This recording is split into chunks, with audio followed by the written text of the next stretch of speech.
Sepanjang bulan ini gereja kita sedang belajar tentang menjadi pengelola yang baik. Kenapa gereja harus mengajarkan ini kepada saudara? Supaya saudara mengingat bahwa apa yang kita punya hari ini, semua yang ada pada kita sebenarnya adalah sesuatu yang Tuhan percayakan untuk kita kelola dalam kehidupan kita. Setiap kita itu punya tanggung jawab untuk mengelola apa yang dipercayakan kepada kita.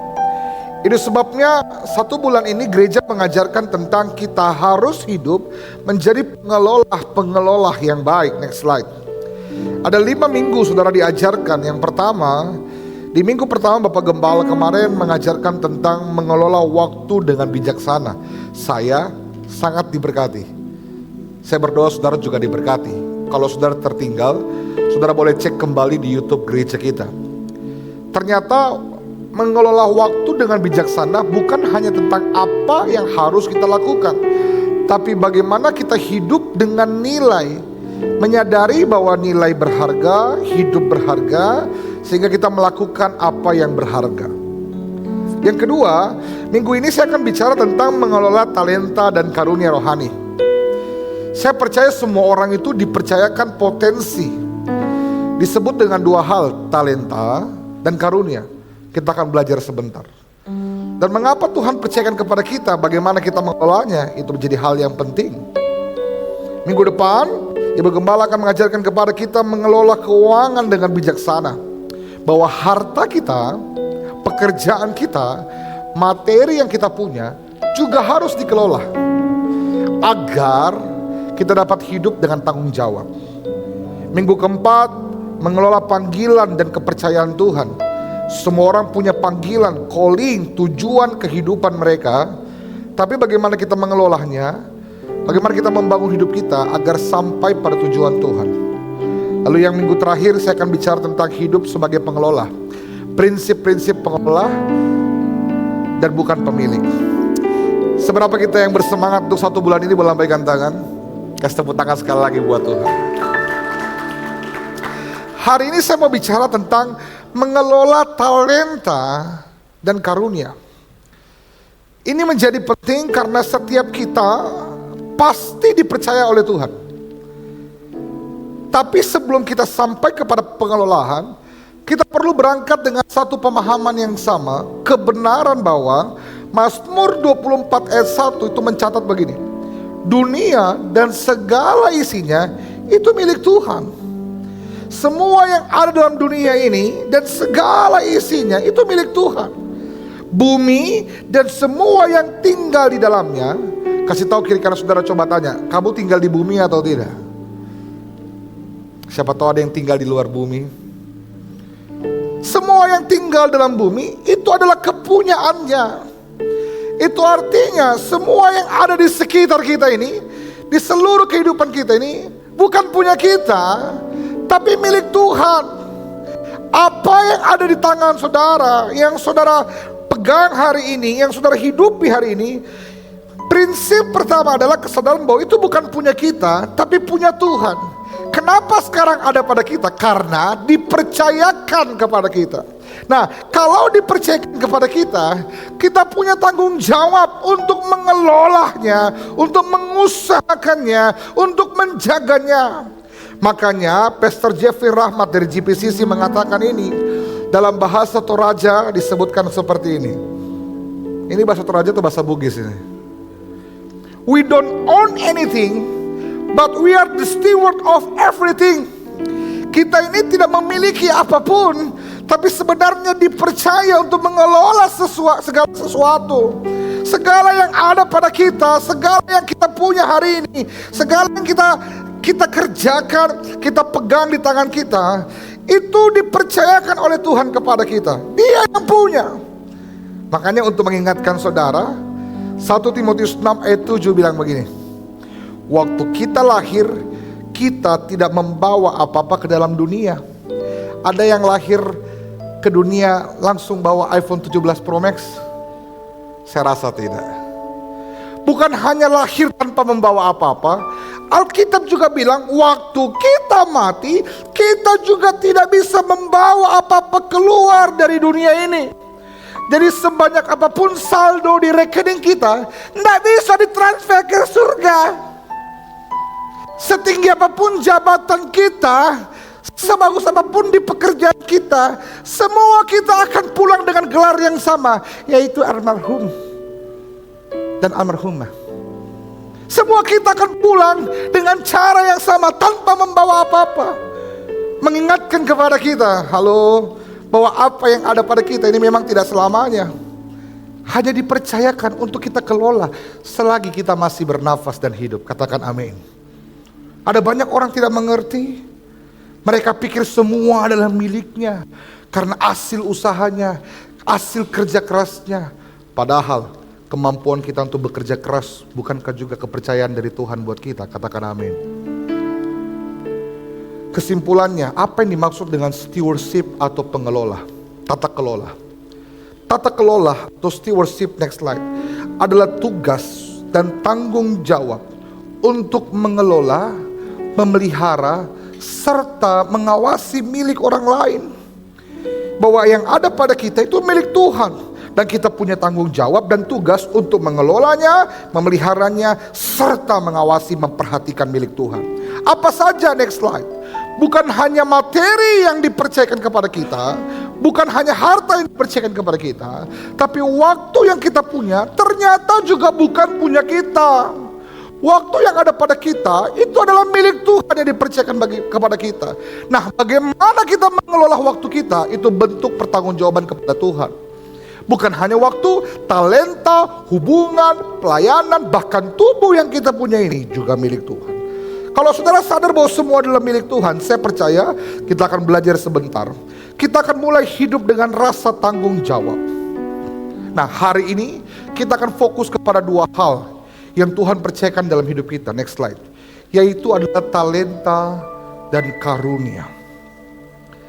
Setiap kita dipercayakan potensi yang disebut dengan dua hal. Satu talenta, dua karunia. Ada banyak orang sulit membedakan apa beda talenta dan karunia. Dua-duanya bicara tentang kemampuan. Tapi talenta itu ini, sesuatu kemampuan, bakat, potensi yang dipercayakan kepada kita, yang melekat pada diri, dan Tuhan percayakan kepada kita untuk menolong kita menjalankan kehidupan, memaksimalkan kehidupan kita. Dari awal manusia diciptakan, Tuhan ciptakan Adam dan Hawa itu di Taman Eden. Tuhan bukan hanya memfasilitasi dia dengan pohon-pohon dan buah-buah yang banyak itu, tapi Tuhan juga minta mereka untuk begini, usahakanlah Taman Eden itu. Itu artinya saya percaya Adam dan Hawa bukan tuti, tukang tidur, atau bukan tukang makan. Dia juga bekerja, ngapain? Setidaknya ngurusin pohon-pohon, buah-buah taman itu. Dia mengusahakannya, dia mengerjakannya. Artinya Tuhan tidak hanya beri fasilitas, tapi Tuhan berikan kemampuan untuk mengelola dan mengusahakan. Minimal kemampuan bercocok tanam, kemampuan bekerja. Itu talenta, itu potensi.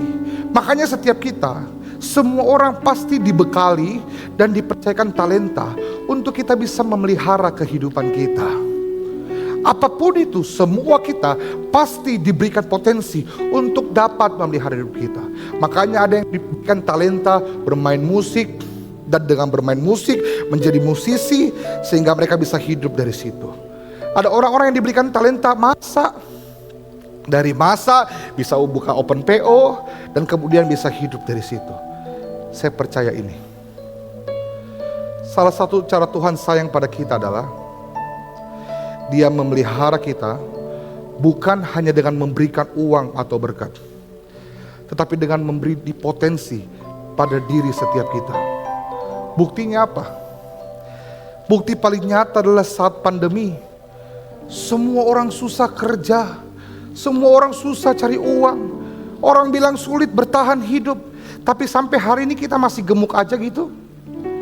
Masih terpelihara sempurna. Bagaimana cara Tuhan pelihara? Entah bagaimana ceritanya. Di masa pandemi, semua itu kaum-kaum rebahan tiba-tiba bisa buat kue. Bikin kue inilah, bikin kue inilah, bikin sop inilah, bikin ayam inilah, kemudian bisa dijual. Ini kan talenta, potensi yang Tuhan kasih untuk kita bekerja.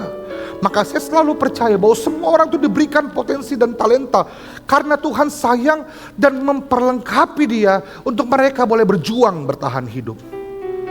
Ada satu hamba Tuhan di desa. Hamba Tuhan hidupnya dari persembahan, tidak cukup untuk pelihara keluarga bahkan seringkali atau memberi makan anak dan istri. Tapi Tuhan berikan potensi, talenta. Apa yang dia lakukan? Tuhan percayakan dia, sekalipun dia melayani di gereja, dia juga seorang tukang cuci AC. Jadi kalau dia hari Senin sampai Minggu, Rabu sampai Jumat, dia cuci AC. Dia kerja. Ini talenta yang Tuhan pakai untuk memelihara dia. Setelah dia belajar cuci AC, nggak cuma cukup itu, dia belajar sablon baju. Jadi orang-orang gitu, semua kita itu diperlengkapi dengan talenta dan kemampuan untuk memelihara dan mengembangkan hidup kita. Maka hari ini saya mau kasih tahu kepada kita, tidak ada satupun alasan bagi kita untuk tidak memelihara hidup kita dengan benar, dengan baik. Alkitab bilang semua orang diberi potensi, maka itu gunakanlah potensi itu, maksimalkanlah, setidaknya bekerjalah. Alkitab itu ekstrim ngomongin soal itu. Bahkan firman Tuhan bilang begini, engkau yang tidak bekerja tidak boleh makan. Kasih tahu kiri kanan, jangan kau cuma makan, bekerja kok. Karena potensi itu telah diberikan kepada kita. Maafkan saya, ini bukan untuk menghakimi kita yang tidak bekerja. Ini untuk mengingatkan kita bahwa Tuhan sayang pada kita. Tidak selalu dengan selalu tambahkan, tiba-tiba saldo rekening kita bertambah, ada yang transfer kita 5 juta. Tidak, bukan dengan cara itu. Tapi cara Tuhan sayang kepada kita adalah begini, di setiap tangan kita ada potensi yang bisa kita kerjakan dan menghasilkan sesuatu untuk kita makan. Itu talenta, kemampuan yang Tuhan beri buat kita, cara Tuhan mengasihi dan memelihara kita. Tapi karunia juga bicara tentang kemampuan, tapi sesuatu yang dipercayakan kepada kita untuk memperlengkapi pelayanan. Jadi karunia itu diberikan untuk kita melayani orang lain. Kalau talenta kita pakai untuk memelihara hidup kita, kalau karunia itu fungsi dan tugasnya buat orang lain, buat Tuhan, buat pekerjaan Tuhan. Maka ada orang yang dikaruniai kemampuan untuk memuji Tuhan waktu dia pimpin pujian, waktu dia menaikkan lagu-lagu, orang-orang bisa mengalami hadirat Tuhan. Tapi karena ini karunia, apa yang dia lakukan itu untuk Tuhan dan pekerjaan Tuhan, bukan untuk dirinya, bukan untuk kesombongan, bukan untuk pengakuan diri. Katakan amin. Karunia itu untuk melayani orang lain. Dalam hidup kita selalu ada talenta, selalu ada karunia. Saudara harus pelajari dalam hidupmu, mana yang talenta, mana yang karunia. Talenta untuk diri, tapi harus ada karunia untuk orang lain dan untuk Tuhan. Makanya kalau kamu punya waktu, jangan selalu tentang dirimu, tapi pakai waktu itu juga untuk melayani buat orang lain.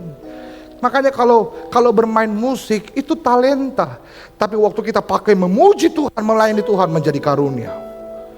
Ada orang yang dikaruniai menasehati, karunia untuk mengasihi, karunia untuk menjadi sahabat. Gunakan untuk orang lain dalam hidup kita. Saya ingatkan pada kita, ada talenta, ada karunia. Talenta untuk pelihara diri, saudara harus pakai karunia untuk melayani orang lain. Kalau saudara makan buah mangga, saya yakin buah mangga itu ada yang daging untuk kita makan, ada yang biji untuk kita tanam supaya dia bertumbuh dan buahnya bisa dimakan lebih banyak orang. Kalau kau makan buah mangga, jangan kau makan sama bijinya. Ada yang makan buah mangga sama bijinya, angkat tangan. Pantas aku sakit perut. Saudara harus tahu bedakan mana yang saudara makan untuk diri, mana yang saudara tabur buat orang lain. Nah, hidup kita itu selalu tentang talenta dan karunia. Ada banyak orang menonaktifkan karunia yang Tuhan percayakan, selalu tentang talenta untuk diri. Padahal kalau hari ini kita punya kemampuan untuk multimedia, untuk operasikan alat-alat teknologi, pakai itu juga untuk menjadi karunia yang melayani banyak orang dan melayani Tuhan. Kalau saudara diberikan suara yang bagus, saudara penyanyi, mungkin di restoran, di kafe, hidup dari situ. Jangan cuma jadi talenta, pakai jadi karunia untuk memberkati banyak orang. Kalau saudara punya kemampuan untuk masak, jangan cuma dipakai untuk menjadi talenta buat hidup, pakai masak untuk memberkati juga banyak orang. Satu kali, Saya dulu melayani di gereja di Jakarta. Di Jakarta itu kami sedang membangun gereja Tuhan. Waktu membangun semua jemaat dilibatkan. Jemaat itu ekonominya beda-beda. Ada yang menengah, ada yang atas, ada juga yang menengah ke bawah. Tidak semua bisa menabur dalam bentuk uang. Tapi saya ingat persis di gereja kami itu, ada satu ibu-ibu yang datang ke gereja dan dia bilang begini, "Pak, ini untuk menginspirasi kita ya. Saya nggak bisa kasih janji iman. Tapi bolehkah saya bantu pembangunan dengan cara, saya bisa bikin kue. Boleh enggak setiap hari Minggu pagi saya jualan kue di gereja. Dan semua uang hasil penjualan itu untuk pembangunan gereja." Saudara perhatikan. Bukan tentang banyak atau tidaknya yang Tuhan percayakan. Tapi dengan apa kita mengelolanya. Katakan amin. Semua potensi dalam diri kita harus kita kelola dengan baik. Kita tahu mana yang talenta untuk kita bisa Tuhan pakai bertahan hidup, memenuhi kebutuhan kita. Tapi ada karunia yang Tuhan percayakan untuk kita pakai melayani. Itu sebabnya harus dipakai untuk melayani. Nah, 2 talenta dan karunia inilah yang kita perlu kelola dalam kehidupan kita. Prinsip mengelola talenta dan karunia dapat kita pelajari dari Matius 25 tentang perumpamaan talenta. Mari kita baca bersama-sama di hitungan yang ketiga, 2, 3. Sebab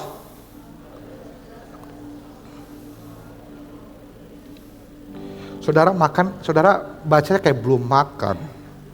Memang mungkin belum makan, tapi pura-puralah strong supaya semangat. Baca sekali lagi ya, 14 dengan suara yang bersemangat seperti sudah makan. 2, 3. Sebab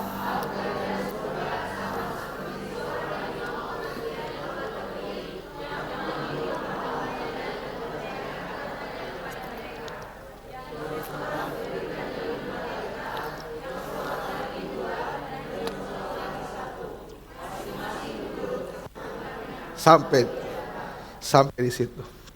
Alkitab catat ada seorang yang mempercayakan talenta, harta kepada hamba-hambanya. Yang satu dikasih 5, yang satu dikasih 2, yang satu dikasih 1.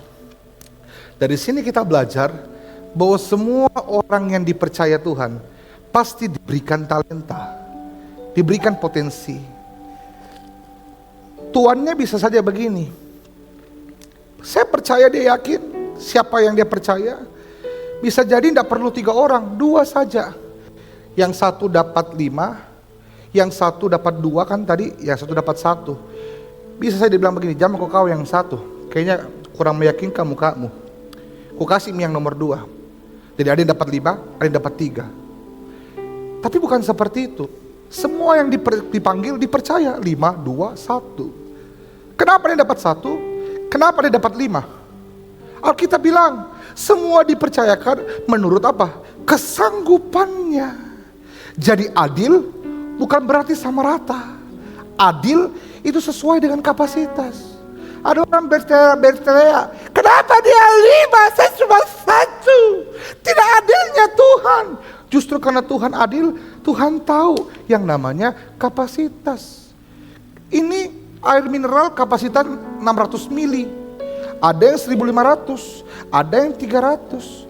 Kalau ini 600 diisi 1500, bukan cuma penuh, tumpe-tumpe, tak buang-buang. Nah, yang lebihnya itu, ini cuma bisa isi 600, sisanya sia-sia terbuang percuma. Tuhan tahu kapasitas. Kalau kita hari ini hanya bisa dipercaya 1, dia tahu persis kalau dipercaya lebih dari 1 bisa jadi sia-sia atau bisa jadi melukai, bahkan merusak kita. Makanya dalam hidup kita, kalau hari ini kita sedang terima 1, belum dapat 5, bukan karena tidak dipercaya, tapi karena sedang dipersiapkan. Katakan amin. Bagaimana caranya supaya saudara bisa dipercaya 5? Tidak ada cara yang lain. Tingkatkan kapasitas. Jangan 600 mili terus, upgrade sampai 1500 supaya bisa dipercaya 1500. Nah, Alkitab bilang ada yang dipercaya 5, ada yang dipercaya 2, ada yang dipercaya 1. Dalam hidup kita semua punya potensi, semua punya kemampuan yang diberikan buat kita. Saudara gak bisa bilang begini, 29 tahun mah hidup, aku tahu apa talentaku. Cari tahu. Karena Tuhan pasti percayakan sesuatu, sehingga membuat kita bisa melakukan dan mengerjakan sesuatu bagi Tuhan. Jadi ada yang dapat 5, ada yang 2, ada yang dapat 1. Tapi Tuhan tahu persis bahwa itu dipercayakan sesuai dengan kapasitas kita. Katakan amin. Bukan cuma yang 1 iri sama yang 5. Ada yang dapat 5 iri sama yang 1. Kenapa sih 5 banyak sekali, dia 1 dia enaknya? Karena Tuhan tahu kita pantas dipercaya 5. Ada yang bilang begini, kenapa saya mengalami ini masalah di susahku, beratnya Tuhan, ndak kuat ma. Tuhan tahu kamu sanggup dipercaya 5. Karena kalau yang 1 dipercaya 5, kasihan, mati berdiri dia. Tapi kalau kita mungkin sakit-sakit kepala, tapi tidak sampai mati. Tuhan tahu kapasitas kita lebih daripada kita bahkan mengenal diri kita. Jadi saya selalu percaya semua yang dipercayakan kepada kita memang untuk kita. Katakan amin. Boleh kasih tepuk tangan buat Tuhan. Baca ayat selanjutnya, ayat 16, 2, 3. Segera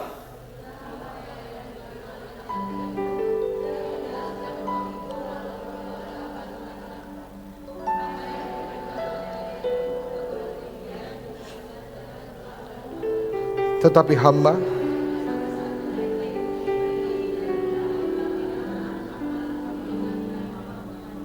waktu dipercaya, ada yang 5, ada yang 2, ada yang 1, lihat responnya.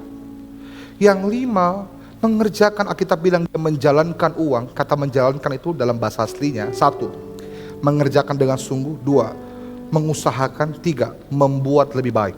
Itu kata menjalankan. Jadi waktu dipercayakan 5, dia usahakan, dia kerjakan dengan sungguh, dia buat jadi lebih baik. Akhirnya dari 5 bertambah 5, dapat 10. Dia kembalikan buat Tuhannya. Tuhannya bilang apa? Kau hamba yang baik dan setia. Yang 2 dipercaya 2, dia kerjakan, dia usahakan, dia buat lebih baik. Yang 2 jadi 4. Tapi ada 1, waktu dia dipercaya, dia gali lubang, dia di dalam tanah, dia sembunyikan, dia kubur. Waktu dikubur, memang itu barang tidak kemana-mana. Nggak tonji rusak, nggak tonji hilang. Ada Ji, kalau diminta bisa tonji dikasih kembali. Kan ini yang kau kasih Kak. Tapi kita tahu sama-sama, kita catat di kisah-kisah berikutnya. Tuannya datang dan dia bilang begini, kenapa kau dikubur Ki? Kenapa kau tidak usahakan, kenapa kau tidak kerjakan? Untuk yang 1 ini, tuannya marah dan tuannya mencekam. Dari sini kita belajar bahwa ternyata bukan soal berapa banyak yang dipercayakan. Next slide. Bukan soal berapa talenta yang kita miliki. Bukan soal berapa kapasitas yang kita punya. Bukan soal berapa banyak karunia yang diberikan pada kita. Tapi selalu tentang bagaimana kita kelola. Saudara perlu belajar untuk menghargai semua yang Tuhan percayakan. Karena semua yang Tuhan percayakan itu hati Tuhan buat saudara. Bukankah kita hanya bisa percayakan sesuatu kepada orang yang kita percaya? Kalau dipercayakan kepada saudara, itu artinya Tuhan percaya kepada saudara. Apapun itu, pekerjaan, kadang kita rasa enggak kuat, enggak bisa, besar sekali bebannya. Tapi kalau dipercayakan kepada saudara, itu artinya Tuhan memang percaya pada saudara. Masalah, pergumulan, bahkan keluarga. Kita bilang, kenapa keluargaku begini? Kenapa saya lahir di keluarganya cipung? Kalau kita dipercayakan itu artinya memang untuk kita. Kepada kitalah Tuhan percaya. Nah, buktikanlah bahwa Tuhan tidak salah percayakan kepada kita. Katakan amin. Kerjakan dengan sungguh, kelola dengan baik. Dari sini ada 3 prinsip yang bisa kita pelajari. Bagaimana mengelola talenta dan karunia yang Tuhan percayakan. Yang pertama, sadar bahwa talenta dan karunia adalah titipan dari Tuhan. Kita mesti mengingatkan diri kita berulang-ulang. Next slide. Bahwa di ayat 14 dikatakan, Tuhan ini mengambil hamba-hambanya, memanggil hamba-hambanya, lalu sama-sama katakan ini, mempercayakan. Sekali lagi sama-sama katakan, mempercayakan. Itu artinya kita ini dipercaya. Tapi bukan punya kita, milik Tuhan yang dipercayakan kepada kita. Mazmur 24 ayat 1 tadi bilang bahwa semua dalam dunia ini milik Tuhan, bukan milik kita. Apa yang terjadi kalau saudara paham bahwa semua yang ada pada dirimu bukan milikmu, tapi dipercayakan Tuhan kepadamu? Ada beberapa hal. Yang pertama, next slide. Orang yang sadar bahwa semua talenta dan karunia yang dia punya itu adalah titipan, mereka tidak akan jadi sombong. Kemudian merasa karena kehebatannya, karena kepandaiannya, karena kecerdasannya, karena kejagoannya, kemudian lihat orang lain lebih rendah. Apa yang sama antara 5, 2, dan 1 talenta itu? Semuanya sama-sama orang yang dipercaya. Saya kasih tahu kiri kanan, sesama hamba dilarang saling mendahului. Sekalipun kau 5, kau tetap hamba. Nggak bisa begini bro. Sekalipun maafkan saya. Sekalipun kerjamu bagus sekali, hebat sekali, dipuji-puji kok, tetapi sesama karyawan, tetap sesama karyawan. Nggak bisa kau langsung jadi owner. Jadi ingatkan dirimu bahwa kita hanya dipercaya. Sebanyak apapun yang Tuhan taruh dalam hidup kita. Ada banyak orang lupa diri. Waktu belum kerja batenya menangis-menangis minta sama Tuhan. Tuhan, kau tadi banyak cicilanku. Berteriak mi Shopee. Tolong saya Tuhan, tolong. Tuhan tolong. Kasih pekerjaan, kasih kesempatan. Waktu kerja bagus sekali. Dipromosi, dipercaya ini. Waktu punya jabatan, tidak ingat Tuhan itu. Jangankan melayani, pergi gereja saja tidak.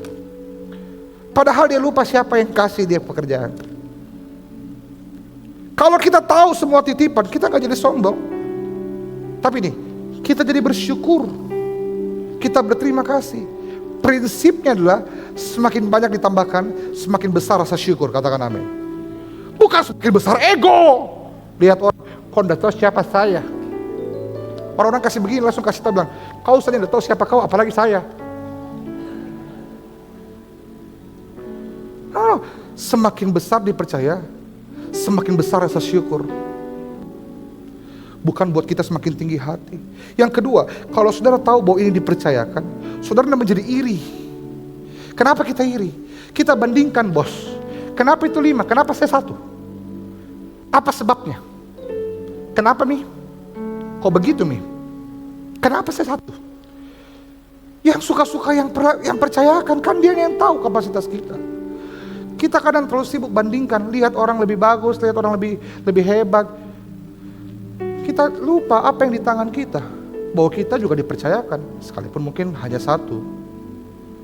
Kita cuma lihat orang punya ide deh, mobil baru saja. Kita kodong sepeda, patami lagi rodanya 1, tinggal 1. Ide deh, dia pergi lagi luar negeri, kita pergi kamar mandi. Kita lihat orang lain lebih hebat, kita lupa apa yang kita punya. Saya mau ajak kita, mari belajar berfokus dengan apa yang di tangan kita. Jangan banding-bandingkan dengan orang lain. Tuhan tahu mana yang pantas 5, mana yang 2, mana yang 1. Tapi ingat, 1 kalau dikerjakan dengan baik, pasti jadi 2. 2 kalau dikerjakan dengan baik, pasti jadi 4. 4 dikerjakan dengan baik, pasti jadi 8 dikerjakan dengan baik, pasti jadi. Ada yang lihat saya kayak, ini kelas apa? Matematika kah? 4 kali 4 berapa? It's simple.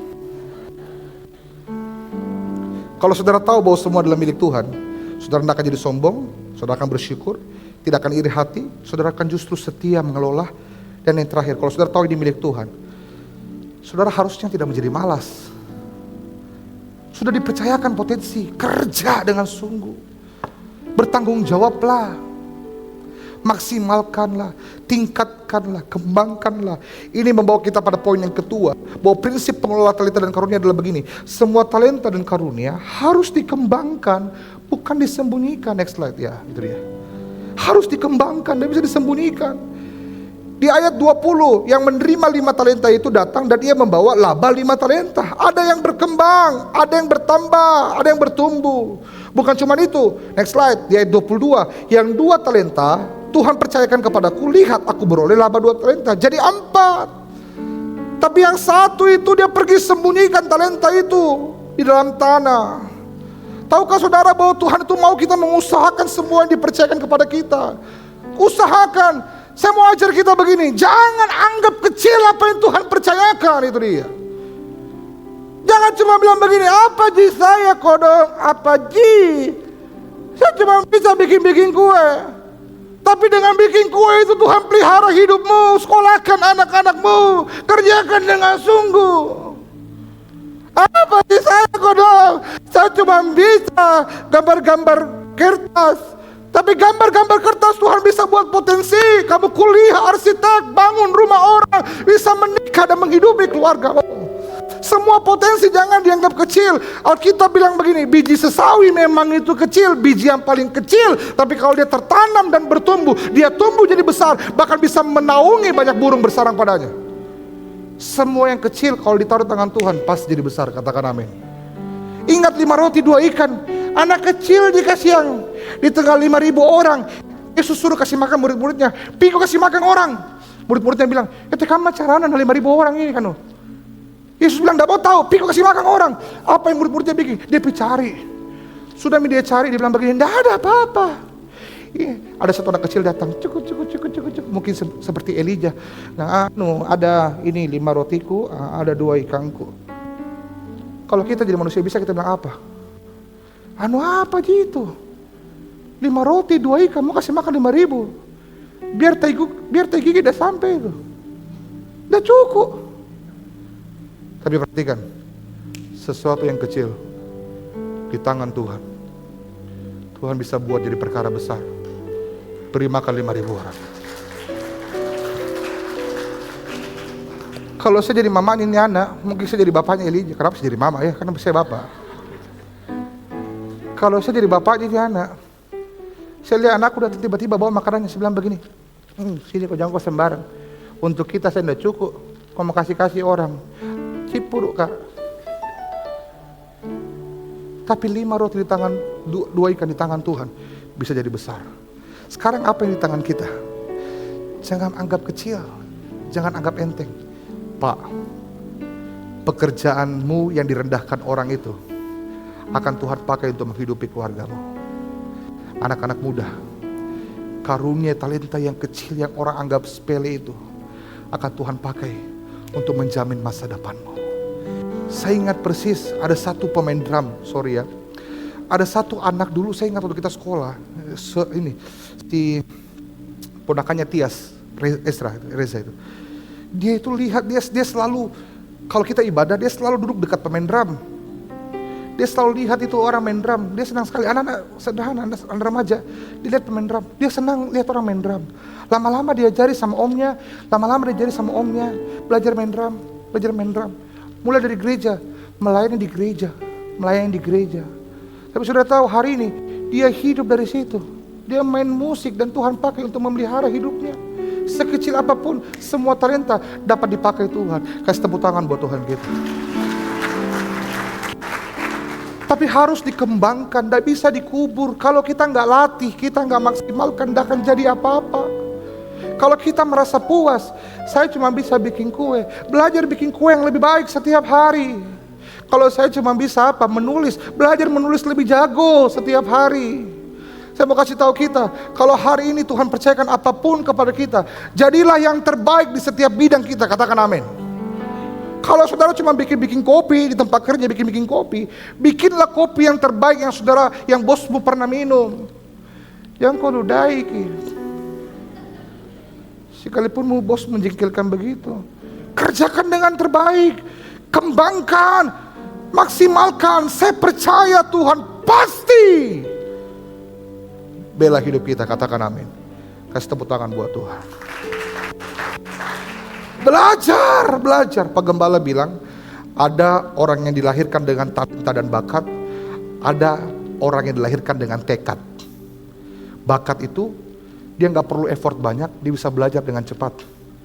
Tapi tekad, usaha yang giat untuk mengembangkan diri. Mungkin susah, mungkin berat. Orang lebih cepat jalan, dia lambat terbata-bata. Tapi karena dia tekad, terus dia pelajari, terus dia kelola, terus dia kembangkan. Satu hari dia menjadi maksimal juga. Karunia juga demikian. 1 Petrus 4 ayat 10. Baca dengan suara yang keras, 2-3. Layanilah, 2-3. Layanilah.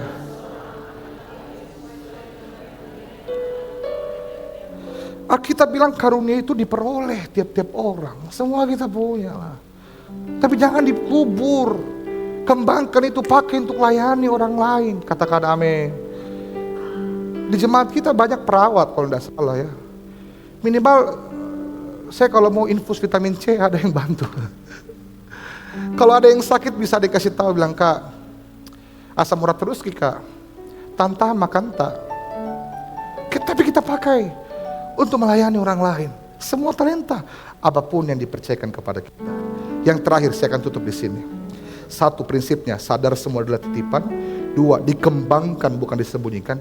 Tiga, saudara harus sadar bahwa apapun yang dipercayakan kepada Tuhan, satu saat Tuhan akan meminta pertanggungjawaban. Talentamu, karuniamu yang ada padamu, saudara, Tuhan akan bilang, bagus suaramu, tapi kau pakai untuk dirimu sendiri. Kau tidak pernah pakai untuk memuji aku.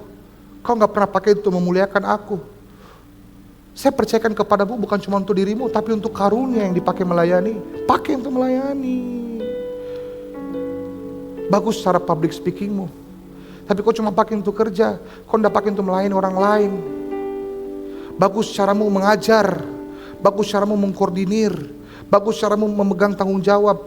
Pakai semua itu untuk melayani orang lain. Melayani suami, melayani istri, melayani orang-orang di gereja rumah Tuhan. Matius 25 ayat 19 berkata, lama setelah itu pulanglah Tuhan hamba-hambanya lalu mengadakan perhitungan dengan mereka. Pak, maafkan saya. Saya tahu kita semua punya waktu yang sama 24 jam. Mungkin saudara lebih banyak di tempat kerja, lebih daripada saya dan yang lain. Tapi saya percaya karunia tetap harus dipakai untuk melayani orang lain. Berdoalah supaya Tuhan berikan kesempatan agar karunia itu dapat saudara pakai. Kenapa? Kita bilang begini, next slide, di ayat 27. Karena itu sudah seharusnya uangku itu kau berikan kepada orang yang menjalankan uang, supaya sekembalinya aku akan menerimanya serta dengan bunganya. Sebab itu perhatikan, karena ini yang satu dia tidak kelola, dia tidak kembangkan, dia tidak kerjakan, dia tidak usahakan. Sebab itu ambillah talenta itu daripadanya dan berikanlah kepada orang yang mempunyai 10 talenta. Ini prinsip bahwa, next slide, semua yang kita tidak usahakan, semua yang tidak kita kelola, pasti diambil dari kita. Talenta kita, karunia kita harus dipakai dan dikelola. Berikan buat Tuhan, untuk memuliakan Tuhan. Karena itu dipercayakan kepada kita. Amin, saudara. Ayo, saya dorong kita. Apa yang kita punya hari ini, pakailah semua itu untuk kemuliaan nama Tuhan. Mungkin orang cuma lihat kecil. Saya bersyukur kemarin kita home youth ibadah, bukan home youth ya, Heart of Worship, malam pujian dan penyembahan di tempat ini. Kemudian ada satu pelayan Tuhan bilang begini, Pak, saya kan baru di gereja ini ya, saya kagum loh sama gereja ini. Karena setiap kali saya ibadah, saya lihat biasanya di gereja-gereja ya, dia asal dari Jawa. Dari Jawa itu kalau ibadah apapun kegiatan gereja, yang datang itu yang tua-tua. Saya gak bilang saudara tidak tua, ada yang tua juga. Tapi ini yang semangat anak mudanya, pemuda-pemudanya. Kalau mau tepuk tangan jangan setengah-setengah. Saya bilang apa? Loh, bukan cuma itu loh. Mereka ada yang naik Grab loh, bayar sendiri loh. Kalau mau tepuk tangan jangan setengah-setengah. Loh, bukan cuma itu loh. Mereka ada yang sambil praktek loh. Loh, bukan cuma itu loh. Mereka ada yang dapat nilai C di kampus loh. Lagi pusing loh. Nah, tapi mereka menggunakan apa yang Tuhan percayakan untuk memuliakan Tuhan. Kita tepuk tangan terus saja apa ya? Saya undang Well Singer maju ke depan. Saya akan tutup dengan ini. 3 prinsip tadi ya saudara.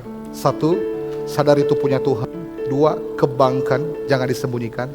3, ini paling penting. Percayalah suatu hari Tuhan akan minta pertanggungjawaban. Dan anak-anak muda, kamu dengan bangga bisa bilang sama Tuhan begini. Perhatikan baik anak muda, dengarkan saya.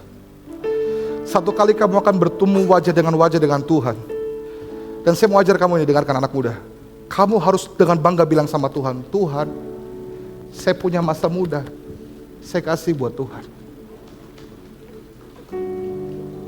Tengah dunia yang lagi sibuk dengan huhiha, dengan keviralan-viralan TikTok dan semua itu, kerasa kerusuk pergaulan, saya punya masa muda, saya punya waktu Tuhan, saya kasih buat Tuhan.